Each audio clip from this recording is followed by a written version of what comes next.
जो असली भूख होती है वो परमात्मा की होती है। जब तक जीव को एहसास नहीं होगा उस भूख का, उस प्यास का, उस तड़प का, तब तक उस परमात्मा की ओर ध्यान नहीं जा सकता। बहुत लोग पूछते हैं कि कैसे ध्यान करना चाहिए। तड़प के साथ ध्यान करना चाहिए, बिना तड़प के, बिना भूख के। क्या आप जब पानी पीते हो, अगर आपको प्यास लगी हुई है, क्या आप पूछते हो कैसे पानी पीना चाहिए? नहीं पूछते, जहाँ मिला वहीं पी लोगे। अगर आप कई दिन से भूखे हो, क्या आप पूछते हो कैसे भोजन करना चाहिए? बिल्कुल भी नहीं। आप इंतज़ार नहीं करोगे कि डाइनिंग टेबल लगाएंगे और कुछ करेंगे, नहीं। जहाँ भी आप बैठोगे वहीं बैठ करके तृप्त हो जाओगे और भोजन कर लोगे। उसी प्रकार से जब परमात्मा के भजन की भूख होगी, उस तक पहुँचने की भूख होगी, सुमरण की भूख होगी, तो एकदम से सब कुछ बदल जाएगा।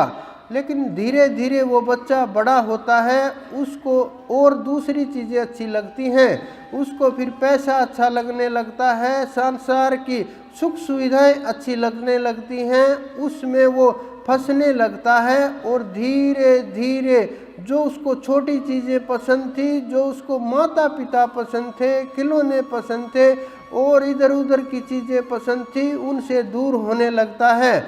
वो अपना शरीर के ऊपर ध्यान देने लगता है। मैं सुंदर दिखता हूँ, नहीं दिखता, अच्छा लगता हूँ, शरीर को सजाने के लिए क्या करना चाहिए, क्या अच्छा है, क्या सही है, ये नहीं सोचता। कहाँ जाना है ये भी नहीं सोचता। लेकिन वो धीरे धीरे उसमें संसार में फंस जाता है। उसका विवाह होता है, फिर वो स्त्री में फंस जाता है और धीरे धीरे वो जब और अगली अवस्था में जाता है, फिर वस्तुएं बदल जाती हैं। लेकिन बचपन से लेकर के, पैदा होने से लेकर के मृत्यु तक एक चीज़ उनके साथ रहती है, वो होती है निद्रा। और ये सबके साथ रहती है। जितने भी आप बैठे हुए हो सबको पता ही होगा, जब ये शरीर थक जाता है या आप सोते हो या जाते हो अपने बिस्तर के ऊपर, तो लेटते हो, सोचते नहीं कि नींद आ जाए, नहीं, अपने आप ही निंद्रा आ जाती है। कितने भी सुख भोग हों, कितना भी कुछ भी खाने पीने का हो, भोगने का हो, लेकिन एक समय ऐसा आता है कि ये शरीर आराम मांगता है, निंद्रा मांगता है कि ये सो जाए। और आप बोलते भी हो कि नहीं अब मुझे सोने दो, और क्या चाहते हो आप, तो फिर ये शरीर सब कुछ छोड़ करके निंद्रा में चला जाता है। तो ये बचपन से ही होती है। फिर जवानी में थोड़ा माहौल तैयार किया जाता है। पहले माता पिता संभाल करके माहौल तैयार करते थे, कहीं बच्चे को आवाज़ सुनाई न दे जाए, कहीं गर्मी ना लग जाए, कहीं सर्दी ना लग जाए, कहीं वस्त्र ना इधर उधर हो जाए, कहीं बच्चे को किसी का इधर उधर से हाथ ना लगा दे, पूरा ध्यान रखते थे। और पालने के अंदर झुलाते रहते थे, हिलाते रहते थे और लोरी सुना करके किसी भी प्रकार से सुलाते थे।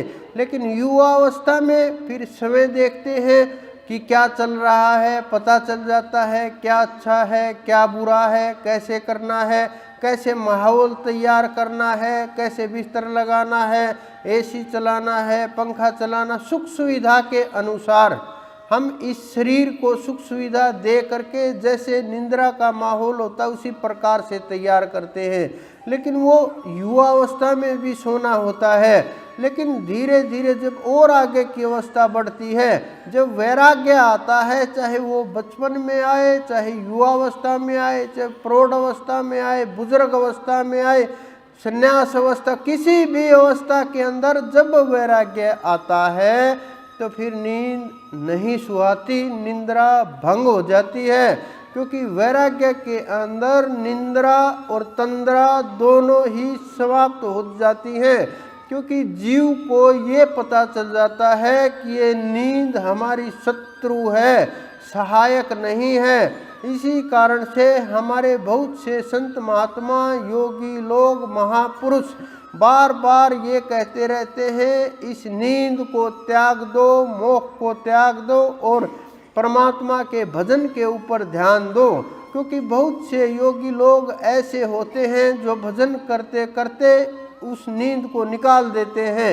हमारे साइंस ने भी अब सिद्ध कर दिया कि योग के द्वारा, ध्यान के द्वारा और योगिक क्रियाओं के द्वारा शरीर को उसी प्रकार से अपडेट किया जा सकता है, तैयार किया जा सकता है जिस प्रकार से निद्रा के अंदर ये शरीर ऑटोमेटिक से तैयार हो जाता है।